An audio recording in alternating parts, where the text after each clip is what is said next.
to the Business of Property podcast. I'm Simon. I'm Stuart. We're both property people running our own businesses. This podcast is just us chatting, as we often do, about anything and everything property. And this week, we are going to dive straight into an exciting tale of a holiday let gone wrong. This is your tale, Stuart. Would you like to give us a bit of background and lead us tantalisingly up to the disaster? If I say no, it'll be a nice and short episode, won't it? Give everyone 20 minutes back. I'm sure they're desperate to hear the exciting stories that we have to tell.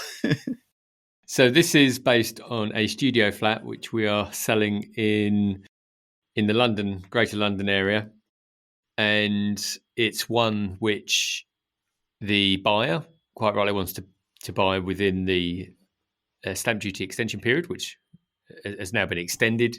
But at the time of agreeing the sale, we were all gunning for the end of March, and we still are. So fingers crossed as we're approaching that milestone very, very quickly. And for us, the property was empty. So just quickly, we had someone that around this time last year, actually, of course, lockdown 1, and we had a tenant that went MIA, just disappeared. I have to say, and I always say this out of respect, left the flat in extremely good condition, left it very tidy, cleaned everything up, but clearly had some challenges with work and just took the course of action which they thought was right, which was to disappear, which is a shame because we'd have been very open just having chats with them. But anyway, so that property was empty. We did get someone in it for a few months and then decided, actually, let's sell it because it's going to support other stuff we do. And towards the end of 2020, put it on the market. It was empty, but of course, we are still fronting the mortgage costs and all of the other costs that are associated with it. So given that I've done this on other properties, I said, well, why don't we just put it up for a short-term let, make it a holiday let, so that we're still getting something for it and we're not just hemorrhaging the money for the mortgage, because it was apparent at that time that, well, it was the end of the year, slow time anyway, December, and we weren't sure about the stamp duty extension, of course, at that time. So we agreed with one tenant and she moved in. She was really good. It was a short-term let.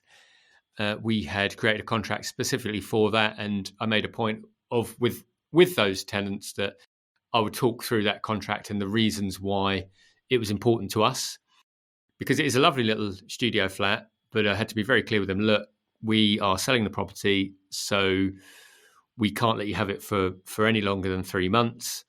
In fact, it's most likely going to be 1 or 2. But the first viewings I did on the property, I was overbooked. So I did them myself. And I think I had something like 10 viewings on the property on the day. And the very first one, there's another story that goes with it, which I shan't go into, but the very first one that came in really early, she just walked around it, said, yeah, I love it, I'll take it. But the point I was going to make was, for anyone thinking, well, why would people take a property for that period of time, is there were actually quite a few people that wanted a very short-term let because they were looking for houses in the area. And given that this was a tricky time for people in the market and uncertainty around the jobs market and so on. And I'd spoken with several of these viewings. I had to cancel 3 or 4 of them because we'd had so much interest in it. I just thought it's not worth wasting people's time to come around when I've had 3 offers on it from the first 3 viewings. But the conversations I'd had were people that were looking at new areas. So the girl that took it was moving from Hampshire into London and just wanted to have a base while she looked for a property and get to know the area. There was another guy who was on a secondment from work, and it was a 3-month secondment. So it was clear there was a need for people and for people to have good quality accommodation, which this was for a very short-term period. So we felt, okay, this is going to be a good solution. First girl took it. She took it for a month or so. And I shan't go into her story, but she then handed in her notice early and said, I need to leave early. And we said, that's fine. This was, it's a 2-way thing. If you want to just up and leave fairly rapidly, that's your call, and we take that. But we were feeling fairly confident about it. The second lady that took it, again, my wife put this up and we did this directly, marketed it ourselves, did the viewing, and very much the same. She loved the property because it's lovely and clean. It was my wife's old property, so it's been well looked after, and told her that it's no more than 3 months. Probably it could be 1, could be 2, could be 3, but it certainly wouldn't be more than 3 for all of the reasons we've just mentioned. She said, no, that's absolutely fine. I just need somewhere that's not with my mum and dad at the moment, but if and when that notice happens, I'll just move back with them. That's no problem at all. So we were happy with that, signed the contract. She's been there for a couple of months, and the conveyancing, touchwood, has progressed to the degree where we were happy with where we were at and thought, okay, now we can give notice to make sure that the property is empty when the buyer wants to buy. So my wife made the call, spoke with the lady in the property, who was disappointed, but she said, no, that's fine, I understand, I'll go back with my mum and dad. And we left it at that. In fact, she'd been really looked after the property as well, so I'd even dropped her a note just wanted to say thank you for looking after the property, we really appreciate that. And she'd emailed me back saying, no worries, I've really enjoyed it, etc. So we felt that everything was in a good place, and that we'd held up our end of the bargain, and that she was holding up her end of the bargain. That was on one day. The following day, my wife got a call from the local council to say, we hear that you're trying to evict someone from your property and make her homeless. And you can imagine the surprise from my wife, who said, I'm not sure you've got the right number. Are you talking about this property? And they said, yep, that's the property we're talking about. She said, oh. So my wife then discussed it with this person at the council, who said, well, you absolutely can't evict someone and make them homeless. And we said, well, my wife said, well, that's definitely not our intention. And as you can imagine, my wife was absolutely spitting feathers at this time, where I had to, and she wanted to call the tenant in question. I said, look, absolutely don't do that. We leave it a day. And as you and I have talked about before, for me, this was just one problem of many that week. So it was just on the list. And I said, look, don't worry, we'll sort it out. My wife's obviously immediate concern was that if she was going to dig in her heels, it would go past when the buyer had set the deadline for. But all of these things will be worked through, as always, and that's always my view. But waited a day, then did speak with the tenant, and said, I was really surprised to get a call from the council about eviction. And she just said, well, yeah, I'd spoken with a friend, and they'd said, well, you can't really do that. So I decided that I would speak with the council. And my wife said, but they've said that you're going to be homeless. And my understanding was, and we've talked about this a few times, was that you were going to move back with the parents. Yes, but I don't really want to move back with them anymore. So what had become apparent was, even though we had been fully transparent and the contract had outlined it, and we'd talked it through, both my wife and myself had talked it through with the tenant in question, it has become apparent that maybe their intention wasn't to follow through with the conversation that we'd had.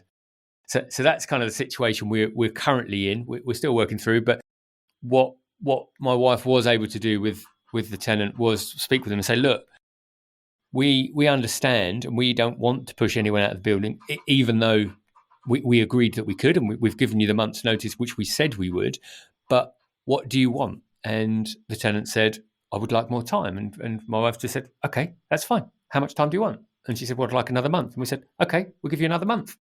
And she said, oh, okay, I didn't realise it'd be that simple. And we said, well, the reason we have these open lines of communication is for this very reason, so that we can work it through for both parties, because it wouldn't be fair on you, and it wouldn't be fair for us to change agreements. So this is why we keep open lines of communication. So that's kind of the whole story there, where now we're just working with the tenant to help find another property that she'll like.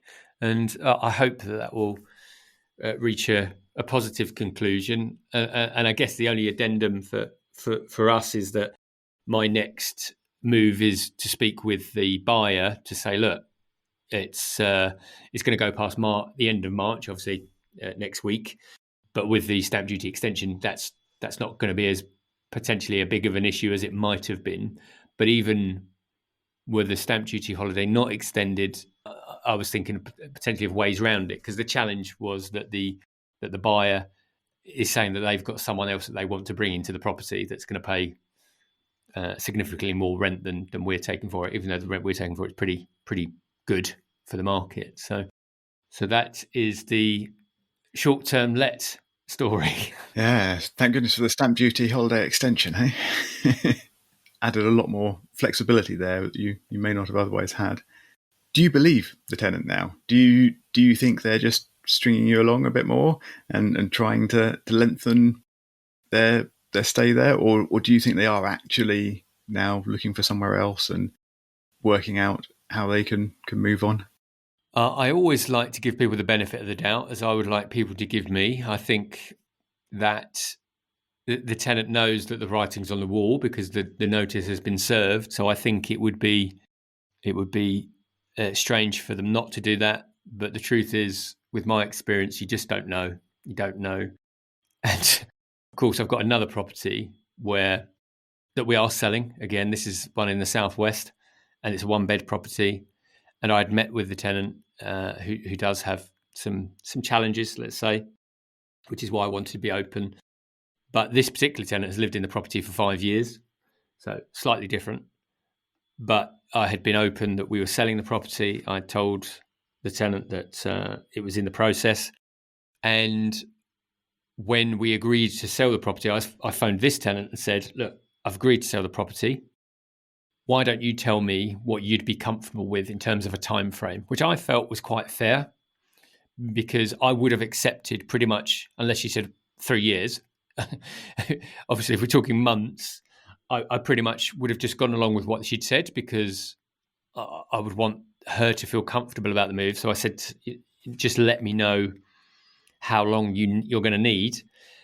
And unfortunately, after that, the tenant went MIA in terms of no longer returning calls or texts. So it is challenging. The rules are there to protect people, but we've now had to adjust our timeframes and the timeframes of the potential buyer, because sadly I've had to serve notice on the tenant, which I didn't want to do. I didn't want to go the official route, because as you and I have talked about many times, that's a minimum 6 month time period. Now, again, the stamp duty extension helps with that, although I don't think that makes any impact on the sale I'm talking about now, to be fair, because it's under 100k, so it doesn't make too much of a difference. But it could potentially make a difference to when the buyer wanted to take over the property. So it is frustrating when you do encounter these things, and I seem to be encountering a few of them.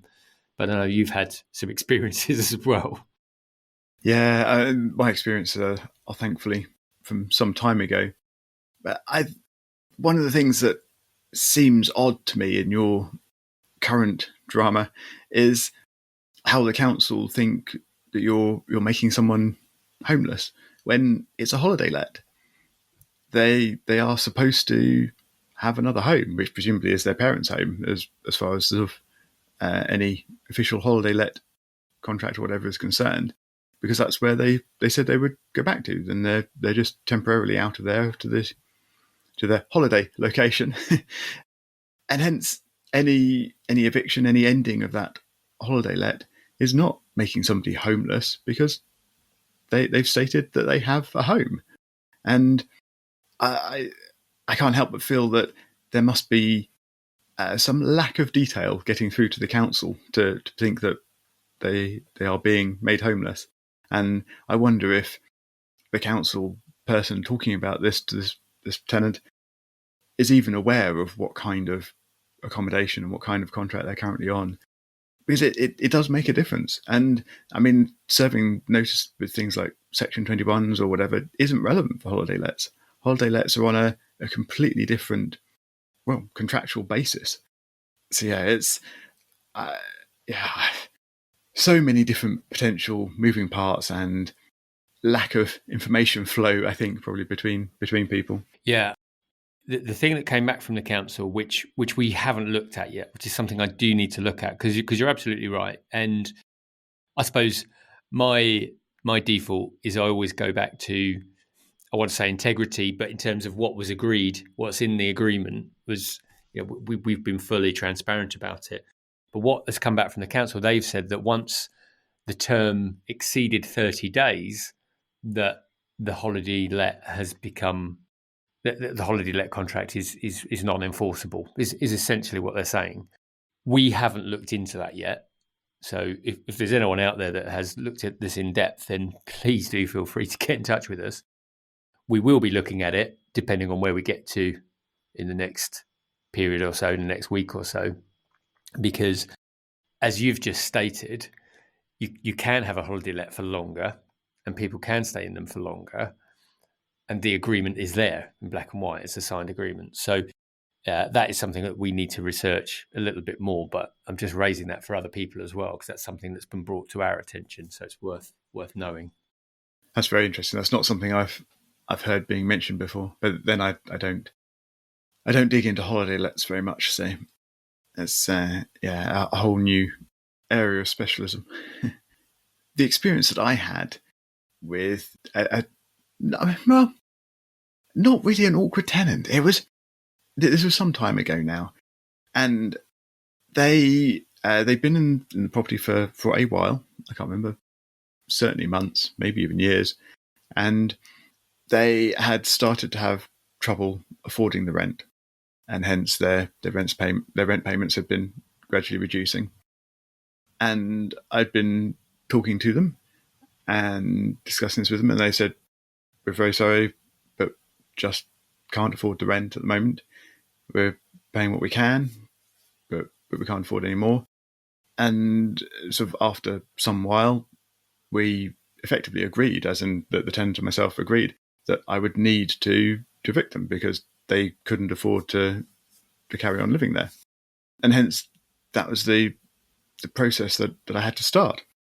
And they in turn then went to the council and said, "I can't afford where I'm living, I'm being evicted, can you help?"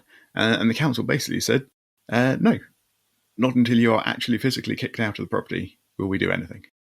And I think this is a relatively common story with councils, but it just opens up a sort of confusion with councils, because on one side, councils don't have enough properties to house homeless people that they need to help into housing.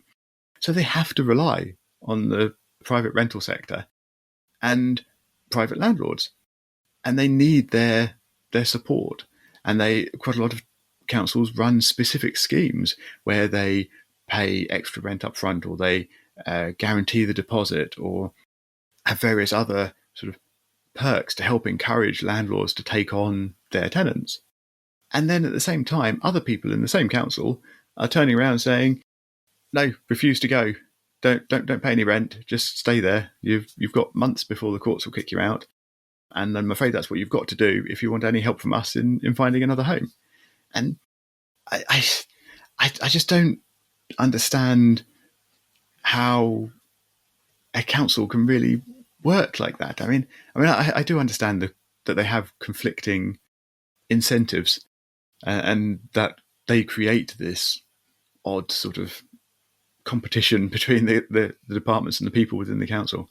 But it just strikes me as daft, and that there really should be a better way to work these things overall. So my tenant did in the end require me to let the notice go to the end, and I had to go to court and get the official court stamp on that. They didn't need bailiffs to actually turn up. They just needed the official court stamp, apparently. That was acceptable to the council. But we did have to go through that whole process. Thankfully, my tenant was, I think, quite good. I mean, obviously not perfect, because there were problems here, and they couldn't afford to rent things, but they were quite good in as much as they did continue to pay some rent throughout this process, rather than just stopping completely or anything. But I was forced by the council to occupy court time, which must have effectively cost the authorities money. And it just seems so backwards. But yeah, to finish the story, my tenant did leave. They did pay some rent most of the way. They did unfortunately leave the house in quite a mess, and there was quite a lot of cleanup and maintenance needed after that. But yeah, they did go, and we sorted the house out and moved on, and new tenants moved in, and and property business continues. But yeah, it's just those experiences when you interact with sort of the bureaucracy around these things that just make you think, what really does that actually make sense in the grander scheme of things? So yes, I don't know. We need. The question is, do we need better rules, or do we need better enforcement of rules, or do we need more consistent rules? And I don't know the answers. But anyway, have you got anything more interesting or uplifting to say? Well, I was just thinking, number one, it's like you said, it's a story that I think many have been through, sadly, and I don't think either side of that equation really wants things to go that way. Who wants to have to go through the duress, even if it doesn't go to the wire in terms of bailiffs, but to have to, I just put myself in that position and just say, well, okay, I have to basically force someone to force me out of the building, and all of that emotional turmoil that creates for me as well as the owner of the property. It just doesn't feel like the best solution, as you've said. But I'm just reflecting on what that means for us as property owners, and it really stresses the importance for me on the beginning process before we get tenants into properties, and how we manage that process. Obviously, the credit checks and things, and depending on the business model that you've got, if you're doing it yourself, it's meeting with people. Do you get that vibe? And we've talked about other things, and having people that know the people that are moving in, like if you're getting word of mouth or references, good references, and things like that, all helps with protecting against these things, because it's a horrible experience to go through. And although I'm having two sort of wretched experiences, when I think about the overall picture of the portfolio that we've got and the amount of people, it's still quite a low percentage. Just sadly, it's quite a highly emotive one, so probably takes up more mind space than it should. But my feeling is, again, that we probably wouldn't do things differently other than think about the contracts that we provide, and is there anything else that's more watertight in these short terms. And it looks as though the short term lets, for example, is a thing. Like if they stay for more than 30 continuous days, it's no longer a short term let. In which case, how do we work with that? Do we just say to people, okay, you can have it for 30 days and that's it? You can go away and come back in 2 days. I don't know. It's Yes, new challenges, new things to learn. yeah, exactly. And I think for us, that's the big thing, isn't it? It's like what can we do differently to mitigate these events for all parties concerned? Yep, quite. It's a learning experience for all of us. And I'm currently going through the process of looking for new tenants for one of my properties. And you were talking about the process that you go through to vet tenants effectively, to check that you think they will be good tenants.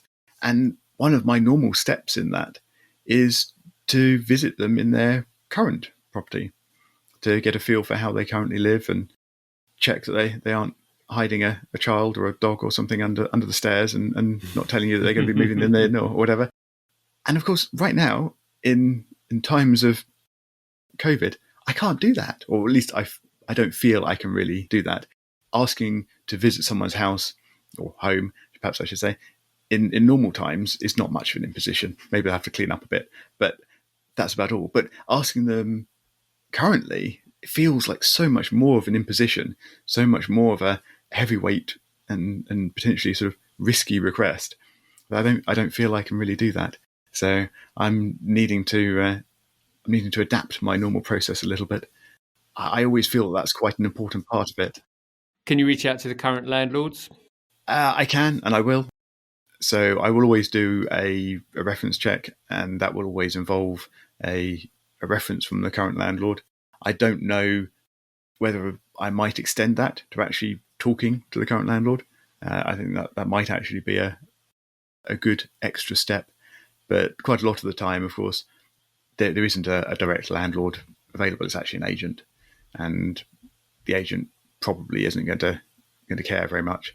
And of course, for both the agent and the landlord, if they're a problem tenant, they're not really going to tell me that because they want them to go away. So They want rid, yeah. It's again, it's conflicting incentives, and I'm not quite sure how to really resolve that. But in a few weeks' time, hopefully, I'll let you know how I've done it.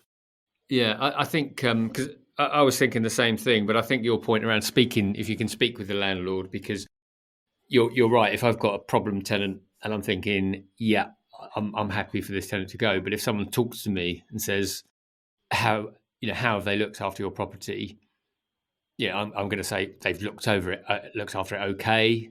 And if you're asked direct questions, have they damaged your property, or have they missed payments? Then I think things like that you're obliged to answer. But I think if those things are put through the agents as well, then I think probably not just a moral obligation, but a legal one on their side as well to disclose that. I don't know, but yeah, I'm sure actually agents probably do have a legal requirement to answer direct questions like that. Honestly, yeah, I'm not sure landlords would necessarily be as strict on adhering to such things, mind you. So actually, yeah, maybe talk to an agent might be better in that case. So yeah, so it will be interesting to see how that turns out. Yes, and I think the chat on evictions is almost over, so probably time for us to move ourselves on. Indeed, we will evict ourselves from the airwaves and people's earbuds. And that just remains for me to say thank you very much for listening. If you've enjoyed the show, please do let someone else know about it who you think may also enjoy it. And show notes and links and anything that we've talked about can always be found at thebusinessofproperty.com. And Stuart and I will talk to you again next week.